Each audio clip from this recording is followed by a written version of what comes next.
Hello students, this is Saumya and welcome to my YouTube channel engineer से stop. और आज हम लोग देखेंगे मेडलाइन नेटवर्क के बारे में। प्रीवियस लेक्चर में मैंने डिस्कस किया था कि व्हाट इज एडलाइन नेटवर्क, ठीक है। इसके साथ साथ मैंने उससे रिलेटेड एल्गोरिथम बताया था और मैंने कहा था कि मैं उसके रिगार्डिंग में आपको क्वेश्चंस भी कराऊंगी, तो वो मैं बाद में आप पोस्ट करूंगी एक एडलाइन नेटवर्क को किस तरह से सॉल्व करेंगे न्यूमेरिकल प्रॉब्लम को। तो फिर हम लोग अभी देखेंगे कि व्हाट इज मिडलाइन नेटवर्क, ठीक है। और इसके बाद ही हम लोग न्यूमेरिकल पोर्शन पे आएंगे। सो मेडलाइन आपसे यूजुअली आपसे क्वेश्चन जो पूछा जाता है व्हाट इज मेडलाइन नेटवर्क, ठीक है। So Madaline is collection of multiple Adaline networks, okay. जब आप कई सारे एडलाइन नेटवर्क्स को एक साथ कनेक्ट कर देते हैं तो वो क्या बन जाता है, वो बन जाता है आपका मेडलाइन नेटवर्क। सो यहाँ पे कुछ चीजें हैं, जैसे ये आपका स्ट्रक्चर क्या बनेगा, ये एक मल्टी लेयर स्ट्रक्चर बनेगा, ठीक है। जिसमें से आपका जो एक होगा इनपुट लेयर, ठीक है। पहले इनपुट लेयर आएगा, फिर जो सेकंड लेयर होता है जिसे हम मल्टी लेयर नेटवर्क में क्या कहते हैं, हिडन लेयर, उसकी जगह पे यहाँ पे एडलाइन लेयर इसको कहा जाएगा। और last one is Medline layer. और मेडलाइन लेयर पे आपको एक सिंगल न्यूरॉन दिखता है। अभी मैं आपको स्ट्रक्चर भी दिखाती हूँ कि ये कैसा होता है, ठीक है। तब तक हम इसके कुछ की पॉइंट्स को देख लेते हैं कि एक सेकेंड। सबसे पहले देखिए द मेडलाइन नेटवर्क और मल्टीपल, इसका फुल फॉर्म क्या है मेडलाइन का, मल्टीपल अडाप्टिव लीनियर न्यूरॉन, ठीक है। This model consist of many Adalines in parallel with a single output unit whose value is based on the certain selection rules, ठीक है। या फिर आप नॉर्मल कंप्यूटेशन ही लेके मान के चलिए तब भी चलेगा। तो या तो आप यहाँ पे देखिए, जैसा मैंने बताया कि आपका जो मल्टी लेयर नेटवर्क है, मल्टी लेयर या मेडलाइन नेटवर्क जो है, ये कई सारे एडलाइन नेटवर्क्स को मिला के बनाया जाता है। तो वही ये कह रहे हैं कि multiple adaptive linear neurons model consist of many Adalines, ठीक है। कई सारे एडलाइन को जब आप पैरेलल में कनेक्ट करके कंप्यूटेशन करते हैं तो आपका मेडलाइन नेटवर्क बन जाता है। इट में यूज मेजॉरिटी वोट रूल और एंड रूल, ठीक है। जो हमने कहा ना कि यहाँ पे आउटपुट का किस पे बेस्ड है, based on certain selection rule, ठीक। तो वो जो सिलेक्शन रूल है वो आपका या तो मेजॉरिटी वोट रूल हो सकता है, या फिर सिंपल एंड रूल हो सकता है, या फिर कुछ और डिफाइन कर सकते हैं। मैं आपको एक सिंपल कंप्यूटेशन की हेल्प से इसको समझाऊंगी, ठीक है। So the weights that are connected from Adaline layer to the Madaline layer are fixed, ठीक। रुके, मैं आपको पहले क्या करती हूँ, आपको डायग्राम दिखा देती हूँ ताकि पहले ज्यादा से अच्छे से क्लियर हो जाए। ये हमारा नेटवर्क है, ठीक है। कौन सा, मेडलाइन नेटवर्क, ठीक। तो देखिए ये कैसा है। सबसे पहले आपके पास ये वाला जो है, दिस इज ये जो है, ये क्या है आपका इनपुट लेयर, ठीक। बीच में ये जो Z1, ZJ एंड ZN, ये जितने भी न्यूरॉन्स है, ये किसको रिप्रेजेंट कर रहे हैं, एक एक एडलाइन नेटवर्क को रिप्रेजेंट कर रहे हैं। इसीलिए हम इसको क्या कह रहे हैं, एडलाइन लेयर, ठीक है। और last one is Medline layer. आपको हमेशा मेडलाइन लेयर में आप ये गलती मत करिएगा कई सारे न्यूरॉन ऐड कर दे। मेडलाइन नेटवर्क अगर आप बना रहे हैं तो उसका जो मेडलाइन लेयर होगा वो सिर्फ और सिर्फ एक न्यूरॉन को कंटेन करके रखेगा, ठीक है। यहाँ पे दो तरह के वेट्स आएंगे, एक जो आपको इनपुट लेयर और एडलाइन लेयर के बीच में मिलेंगे, मतलब ये वाले वेट्स मिलेंगे, और एक होगा जो एडलाइन लेयर और मेडलाइन लेयर के बीच में मिलेगा, जो ये है, ठीक। तो यहाँ पे आप बहुत ध्यान से समझिएगा कि ये जो वेट्स होते हैं ना between the input layer and adenine layer, input layer और एडेनाइन लेयर के जो बीच में वेट्स हैं, दीज आर एडजस्टेबल। इन्हीं को हम बार बार ट्रेनिंग एल्गोरिथम की हेल्प से मॉडिफाई करते हैं। लेकिन ये जो आपके एडेनाइन लेयर और मेडेलाइन लेयर के बीच में जो वेट्स हैं, ये हमारे फिक्स हो जाते हैं। जब हम अजम्पशन, जब स्टार्टिंग में जब हम कंप्यूटेशन स्टार्ट करते हैं उस टाइम पे हम इन वेट्स को कुछ अज्यूम कर लेते हैं, कुछ रैंडम वैल्यू पे सेट करते हैं, और ये हमेशा वही वैल्यू लेके कंटिन्यू करेगा। इन सबको नहीं एडजस्ट किया जाता, दीज आर नॉट एडजस्टेबल, ठीक है। तो अगर हम इसका ओवरव्यू लें तो देखिए बहुत ध्यान से समझिए कि आपके पास 3 लेयर्स हैं, ठीक है। हर लेयर, सबसे पहला input layer, Madaline layer, then Adaline layer, यहाँ पे वेट्स हैं जो एडजस्टेबल है, और ये वाले जो वेट्स हैं इन्हें एडजस्ट नहीं करना है। हर एक न्यूरॉन के पास अपना बायस है, ठीक है। यहाँ पे देखिए ये जैसे हमने कहा है ना V1, VJ एंड VM, और इसके साथ साथ ये जो बायस है ये भी आपका क्या रहेगा, इसको भी हम फिक्स करके रखेंगे, इसको भी हमें मॉडिफाई करना नहीं है ड्यूरिंग द लर्निंग प्रोसेस। हम कौन से वाले वेट्स को मॉडिफाई करेंगे बार बार? ये जो input layer and Adaline layer के बीच में जो वेट्स हैं और ये जो एडलाइन लेयर पे बायस है, सिर्फ इन्हीं को हम क्या करेंगे? मॉडिफाई करेंगे। ठीक है, तो देखिए आपके पास हर एक न्यूरॉन जो आपको एडलाइन लेयर पे दिख रहा है, उसके पास आपको ये देखिए बायस भी दिख रहा है। तो सबके पास अपना अपना बायस है and these biases are also adjustable. तो हम अब आ जाते हैं इससे रिलेटेड जो पॉइंट्स मैंने नोट्स टाइप का बनाया है उससे देखते हैं। ठीक है, 1 सेकेंड, प्रीवियस पे आते हैं, ट्रेनिंग एल्गोरिथम नहीं अभी। ओके फाइन, तो ये हमारा हो गया। तो आप जो आपका आउटपुट लेयर है उस पे आप डिफरेंट सिलेक्शन रूल्स को अप्लाई करके कंप्यूटेशन कर सकते हैं। So the weights that are connected from Adaline layer to Madaline layer are fixed. ये मैंने बताया positive and poses equal values. जितने भी वेट्स हैं सबको आप इक्वल वैल्यू पे सेट करेंगे। तो आई एम सॉरी, थोड़ा सा बाहर से शोर आ रहा है, प्लीज आप उसे इग्नोर करिएगा। ठीक है, the weights between the input layer and Adaline layer are adjusted during the training process. जो आपके input layer and Adaline layer के बीच में जो वेट्स है उन्हें आप ट्रेनिंग प्रोसेस के टाइम पे एडजस्ट करते हैं, यही मैंने आपको बताया। ठीक, तो क्या क्या पॉइंट? सबसे पहले कई सारे एडलाइन नेटवर्क को बनाया है और आउटपुट आप किसी सिलेक्शन रूल के बेसिस पे डिसाइड कर सकते हैं, जैसे कि मेजॉरिटी वोट रूल और एंड रूल। और या फिर आप जैसे नॉर्मल कंप्यूटेशन करते हैं, हम क्या करते हैं सिग्मा xi इंटू WI, वैसा करके भी आप आउटपुट निकाल सकते हैं by applying the activation function. अभी हम एक्टिवेशन फंक्शन की भी बात कर लेंगे, कौन सा एक्टिवेशन फंक्शन हम अप्लाई करते हैं, right? Okay, so these are some important points about the Medline. Okay, first one is it is just like multi-layer perceptron। जैसा मैंने बताया कि multi-layer feed forward network जैसे होता है या multi-layer perceptron की तरह है, जिसमें जो आपका एडलाइन है वो हिडन यूनिट की तरह काम करता है between the input and midline layer। ठीक, and weight and bias between the input and midline layers are adjustable and training can be done with the help of delta rule. ठीक है, delta rule का use करके हम क्या करते हैं? Training करते हैं। मतलब जो ट्रेनिंग एल्गोरिथम है वो किस पे बेस्ड है? On the it is based on the delta rule. मतलब हम कुछ डेल्टा डब्ल्यू की वैल्यू होगी जिसके बेसिस पे हम इन वैल्यूज को मॉडिफाई करेंगे। ठीक है, तो these are some very important points regarding the Madaline network. और जैसा मैंने बताया है कि आपका ये जो नेटवर्क है, ठीक है, ये 3 लेयर्स को कंटेन करके रखेगा। जो आपके इनपुट और एडलाइन लेयर के बीच में जो वेट्स है इन्हीं को आपको बार बार एडजस्ट करना है। बाकी एडलाइन और मिडलाइन के बीच में जो वेट्स आते हैं इन्हें आपको फिक्स और इक्वल वैल्यू पे सेट करना है और पॉजिटिव वैल्यू पे सेट करना है। इसके अलावा जो मिडलाइन पे बायस लगा हुआ है मिडलाइन लेयर पे, वो भी आपका फिक्स रहता है, आप उसे भी मॉडिफाई नहीं करते। एडलाइन लेयर के जो बायसेस हैं उनको आप क्या करते हैं? मॉडिफाई करते हैं। ठीक, और एक बात और मैं कर लूं, मैं आगे मिलेगा, पर आपको ये ध्यान रखना है जो भी आपका एक्टिवेशन फंक्शन यहाँ पे क्या यूज होता है? 2 वैल्यू जनरेट करेगा, +1 एंड -1। और if n is greater equal to 0 then output is +1, if n is less than 0 then output is -1, right? So architecture consists of n unit of input layer, जैसा हमने अभी diagram आपको दिखाया, n unit of input layer, m units of headline layer and 1 unit of midline layer। okay, and deadline layer is between the input layer and midline layer. और मैंने आपको ये diagram भी अच्छे से समझा दिया है, आई होप आपको क्लियर होगा। ये हमारा इनपुट लेयर है जिससे आपका डायरेक्टली इनपुट कनेक्टेड है, फिर आपका हेडलाइन लेयर है, मिडलाइन लेयर है। ये जो सारी वैल्यूज हैं यहाँ पे जो वेट एंड बायस आ रहे हैं, these are fix positive values and equal रखना है। ठीक है, और ये वाले जो वेट्स है और जो हेडलाइन लेयर पे बायस है इसको आपको बार बार एडजस्ट करना है, मॉडिफाई करना है। ठीक है, एक्टिवेशन फंक्शन जैसा मैंने मेंशन किया, fn is equals to -1 when n is less than 0 and +1 when n is greater equal to 0। ये हमारा हुआ प्रॉपर आपका डेफिनेशन, इंट्रोडक्शन, आप जो भी कह लीजिए, मतलब आपके बेसिक्स हो गए। अब हम आ जाते हैं ट्रेनिंग एल्गोरिथम पे। भाई हर एक जो भी नेटवर्क होता है सबका अपना अपना एक ट्रेनिंग एल्गोरिथम चलता है। तो सबसे पहले कोई भी आपने अभी तक नेटवर्क पढ़ा होगा, we always start from initializing the weight values. ठीक है, जितनी भी वैल्यूज है, वेट वैल्यूज एडलाइन और इनपुट लेयर के बीच में एंड एडलाइन एंड मिडलाइन लेयर के बीच में, सबको हम एक रैंडम वैल्यू पे सेट करते हैं। जिसमें आपको रूल क्या ध्यान रखना है कि सारी वैल्यूज को आप हमेशा ध्यान रखिए कि इसको जो वेट वैल्यूज है हमेशा इसे रैंडम वैल्यू पे सेट करिएगा। जो आपके W1, W2, W11, W12, W13, मतलब मैं किसकी बात कर रही हूं?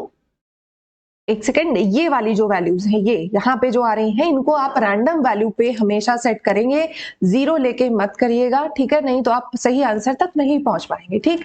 और उसके बाद नेक्स्ट आता है set initial small values for Adaline weights, जो हो गया हमारा, हमने अभी बता दिया। और जो आपके पास जो मिडलाइन लेयर और हेडलाइन लेयर के बीच में जो वेट्स हैं उनको आप कोशिश करिए हमेशा, जैसे V1, V2, Vn जितने भी हैं सबको हम 1/2 पे सेट करेंगे, ठीक है। अल्फा को भी आपको इनिशियलाइज करना है, आप 0.5, 0.2, 0.3 कोई भी वैल्यू ले सकते हैं। स्मॉल रैंडम वैल्यू पे ही आपको लर्निंग रेट को भी सेट करना है, और जो हम अजम्पशन लेके चल रहे हैं W11, W12, W13 and so on, इन सबको भी आप स्मॉल रैंडम वैल्यू पे सेट करेंगे। मैं बार बार कह रही हूँ 1 या 0 नहीं करिएगा, कोई स्मॉल वैल्यू रैंडम वैल्यू को सेट करिएगा, ठीक है। एंड जो बायस है, बायस एट द आउटपुट लेयर, इसीलिए मैंने इसे BO से रिप्रेजेंट करा हुआ है, इसको आप 1/2 पे, मतलब इन सब वैल्यूज को आप सबको इक्वल रखिएगा, ठीक है। Next step, repeat the following step when stopping condition is false, perform step 2 to 3। जब तक आपको स्टॉपिंग कंडीशन नहीं मिलती तब तक आपको स्टेप 2, 3 ये सारे परफॉर्म करने हैं, राइट। क्या है कंडीशन? फॉर ईच बाय, मेरे ख्याल से ये 2 to 6 होना चाहिए, एक सेकंड अभी चेक कर लेते हैं, मैंने शायद गलती से लिख दिया है। For each bipolar training pair S and T, this is input and this is output, perform the steps 3 to 7 and activate input layer units for I is equals to 1 to n। जो आपको input को set करना है, जो भी आपको training data में जैसे दिया हुआ है 4, 5, 9, जो भी, मैं एक एग्जांपल ले रही हूँ, वैसे आपको बाइपोलर डेटा गिवन हो तो हम क्या करेंगे, x1 is equals to 4, x2 is equals to 5 and x3 is equals to 9, ऐसे आपको सेट करना है इनपुट यूनिट्स को जो आपको ट्रेनिंग डेटा में गिवन है। उसके बाद calculate the net input to each hidden Adaline unit. आपको क्या करना है, कैसे, जैसे मैंने ये कहा, आपके पास हेडलाइन लेयर ये है, इसके बाद मिडलाइन लगा हुआ है, ठीक, तो इस सबके पास इनपुट्स आ रहे हैं ना इनपुट लेयर से, तो आपको टोटल इनपुट हर एक न्यूरॉन जो हिडन लेयर पे है, ठीक, हर एक न्यूरॉन जो आपके हिडन लेयर पे है या जो हेडलाइन लेयर पे है उस पे नेट इनपुट कितना आ रहा है आपको ये फाइंड करना है। मतलब ये जो न्यूरॉन है इसके पास जितने इनपुट आ रहे हैं सबके साथ कुछ ना कुछ वेट्स एसोसिएटेड होगा, तो आपको एक्चुअली वाई इन कंप्यूट करना है, जिसे हम कैसे करेंगे, x1 into W1 plus x2 into W2, x3 into W3, इन सबको ऐड कर लेंगे तो हमें वाई इनकी वैल्यू मिल जाएगी, ठीक है। इसके बाद देखिए नेक्स्ट स्टेप, 1 सेकेंड, हाँ, सो व्हेन, हाँ एक सेकेंड, हाँ कुछ गड़बड़ हो रहा है क्या, नहीं। For each bipolar training pair S and T perform the step 3 to 7, ठीक है, एक्टिवेट कर लिया हमने इनपुट को। इसके बाद हम कैलकुलेट कर रहे हैं Z इन J। ये वैल्यू हम क्यों लेके चल रहे हैं Z इन J, ऐसा क्यों कह रहे हैं, क्योंकि हमने अजम्पशन जो लिया है उसके बेसिस पे ये जो हेडलाइन लेयर की न्यूरॉन है उसे हम Z से रिप्रेजेंट कर रहे हैं, ठीक है, इसलिए हमने ऐसा करा हुआ है। तो ये हमने कंप्यूट कर लिया और J is equals to 1 to m, जितने भी न्यूरॉन है हेडलाइन लेयर पे उन सब के लिए हमें Z इन J कंप्यूट करना है यूजिंग दिस फॉर्मूला, और हर एक के लिए हमें आउटपुट को कैलकुलेट करना है। और इसके बाद हम आगे बढ़ेंगे, आउटपुट कैलकुलेट करेंगे। उसके बाद जो आउटपुट आएगा उसके बेसिस पे हम क्या करेंगे, आपके ये जो find the output net output मतलब एक्टिवेशन फंक्शन अप्लाई करेंगे, ठीक है। एक्टिवेशन, एक सेकेंड मुझे ये बताने दीजिए, जैसे मैंने यहाँ पे y इन कंप्यूट कर लिया, y इन के बेसिस पे हम एक्टिवेशन फंक्शन अप्लाई करेंगे। एक्टिवेशन फंक्शन अप्लाई करने के बाद अब हम कंप्यूटेशन परफॉर्म करेंगे एट द आउटपुट यूनिट, ठीक है। आउटपुट यूनिट मतलब अभी तक जो हम बात कर रहे थे वो बात कर रहे थे इस लेयर पे, हेडलाइन लेयर पे क्या इनपुट आ रहा। अब हम यहाँ पे देखेंगे कि यहाँ पे टोटल कितना y इन आया, ठीक, उसके बाद हम यहाँ पे वही एक्टिवेशन फंक्शन ये वाला अप्लाई कर देंगे, ठीक है। तो देखिए ओके, आगे बढ़ते हैं हम लोग। अब हम लास्ट वाले लेयर के लिए कंप्यूटेशन परफॉर्म करेंगे, तो बायस प्लस जितना भी आपको आउटपुट मिल रहा है, ठीक है, from the hidden layer into VJ जो आपकी वेट वैल्यूज है, ये इसी तरह से तुम करते भाई। ये हमारा इकलौता न्यूरॉन है, ठीक, एक सेकेंड, ये हमारा न्यूरॉन है और ये किससे कनेक्टेड है, ये यहाँ पे V1, V2, V3, V4 और यहाँ से आपका ये Z वाला लेयर है।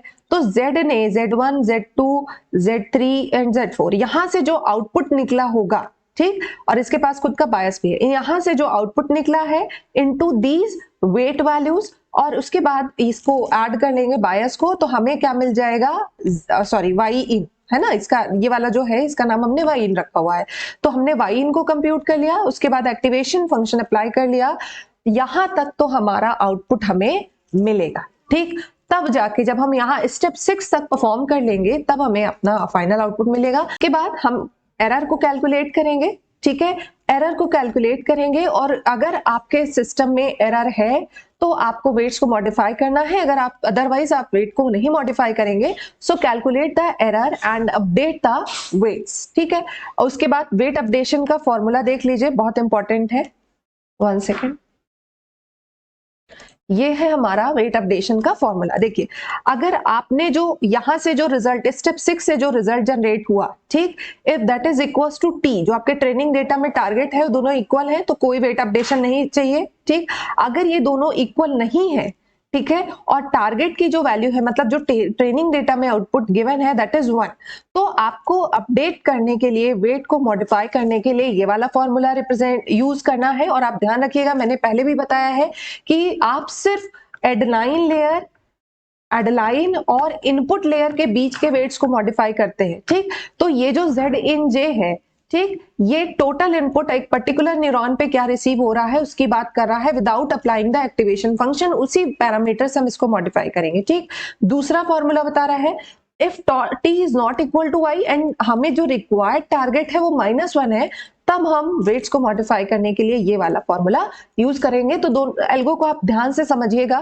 तभी आप इसको सॉल्व कर पाएंगे। ठीक है, सो ये हमारा हो गया पूरा आपका मेडलाइन का। जैसे अगर हम स्टेप बाय स्टेप अगर हम डायग्राम के, और उसके बाद स्टॉपिंग कंडीशन, इसको रीड कर लीजिए इतना, और ये सारी एक्टिविटीज आप तब तक परफॉर्म करते रहेंगे जब तक आप स्टॉपिंग कंडीशन पे नहीं पहुंच जाते। So if there is no weight change or weight reaches a satisfactory level or if a specified maximum number of iterations of weight updation have been performed, तब आप क्या करेंगे, तब तक आपको नहीं रुकना है, आपको इसे करते रहना है, मतलब ये सारे स्टेप्स को आपको कंटिन्यू करते रहना है। So this is your stopping condition. ठीक है, सो ये हमारा हुआ मेडलाइन का। अगर मैं इसको एक बार इसको थोड़ा सा फिर से रीड कर देती हूँ, मुझे थोड़ा सा ये स्क्रॉल नहीं किया था मैंने ऊपर। So what is the stopping condition? Test for the stopping condition if there is no weight change or weight reaches a satisfactory level, or if a specified maximum number of iterations of weight updation have been performed, then stop, else continue। ठीक, मतलब या तो आपको जितना mention किया गया है कि आपको इतने साइकिल्स करना है, या तो आप वहां पहुंच जाए, या तो वेट चेंज होना बंद हो जाए, या फिर आप किसी सेटिस्फैक्टरी लेवल पे पहुंच गए हैं, तब तक आपको ये एल्गोरिथम को अप्लाई करते रहना है। ओके, तो वहां पे जो लिखा हुआ था एल्गोरिथम में वो बिल्कुल सही था। यहाँ पे जो मैंने इसको मॉडिफाई किया था, मैं इसको एक बार आपको बता देती हूँ। ये है ना, ये आपका था मैंने स्टॉपिंग कंडीशन इज फॉल्स, तो आपको क्या करना है, स्टेप 2 to 3 ही परफॉर्म करना है। ठीक है, गलत नहीं है, ये बिल्कुल करेक्ट है। ठीक, एक बार मैं इसको आपको फटाफट बता देती हूँ। तो ये हमारा नेटवर्क है। ठीक है, 1 सेकेंड, एक्चुअली लाइट चली गई थी। ये रहा हमारा नेटवर्क। ठीक है, अब इस नेटवर्क में देखिए, सबसे पहले हमारे पास ये इनपुट लेयर है। ठीक, वेट्स को हम क्या करेंगे, ये सारे वेट्स को रैंडम वैल्यूज पे सेट करेंगे V1, और इन सबको क्या करना है, 1/2 पे सेट करना है। ठीक है, ये जो आपके एडलाइन और मेडलाइन के बीच में आपके पास वैल्यूज हैं, इनको सब वेट्स हैं, इन सबको हम क्या करेंगे 1/2 पे सेट करेंगे। राइट, इसके बाद सबसे पहले हम ये वाले एडलाइन लेयर पे जितने भी न्यूरॉन्स हैं, इनमें टोटल इनपुट कितना आ रहा है ये फाइंड करेंगे। इसके बाद हम इस पे अप्लाई करेंगे एक्टिवेशन फंक्शन, तो हमें आउटपुट मिल जाएगा। आउटपुट हमेशा +1 और -1 के टर्म में आएगा। इसके बाद यहाँ से मान लीजिए +1 आया, यहाँ से -1 आया और -1 आया, तो अब इसके करस्पॉन्डिंग ये जो वेट्स हैं इन सबको हम मल्टीप्लाई करेंगे, और इसके साथ फिर ये जो बायस है इसको भी हम ऐड करेंगे। मतलब ये क्या बन जाएगा, V1 into 1 plus Vj into -1 plus Vm into -1, ऐसा करके, और +1 into बायस, ये सारा हमने 0.5 पे एक्चुअली सेट करके रखना है हमेशा। तो V1, Vj, Vm एंड बायस, ये सबको हमको 0.5 पे सेट करना है, और हमें जो वैल्यू मिलेगी, ठीक है, जो भी वैल्यू मिलेगी उस पे हम अप्लाई करेंगे क्या, एक्टिवेशन फंक्शन। इसके बाद हम इसे टारगेट से कंपेयर करेंगे कि क्या हम टारगेट तक पहुंच पाए या नहीं पहुंच पाए। अगर पहुंच गए हैं तो बहुत अच्छी बात है, और अदरवाइज हमें क्या करना पड़ेगा, वेट्स को मॉडिफाई करने पड़ेगा। तो ये हमारा रहा एल्गोरिथम। और मैं ये जो जिससे मैं पढ़ा रही हूँ, ये मैं अपनी नोट्स मेरे टेलीग्राम वाले चैनल पे शेयर कर दूंगी। इंजीनियर्स स्टॉप नाम से आपको वो चैनल मिल जाएगा, आप सर्च कर लीजिएगा, तो आप वहां से ये सारा डेटा फाइंड कर सकते हैं। So that's all for today. Thank you guys, thank you for watching, keep watching my videos and thank you for supporting me. Bye bye, take care, thank you.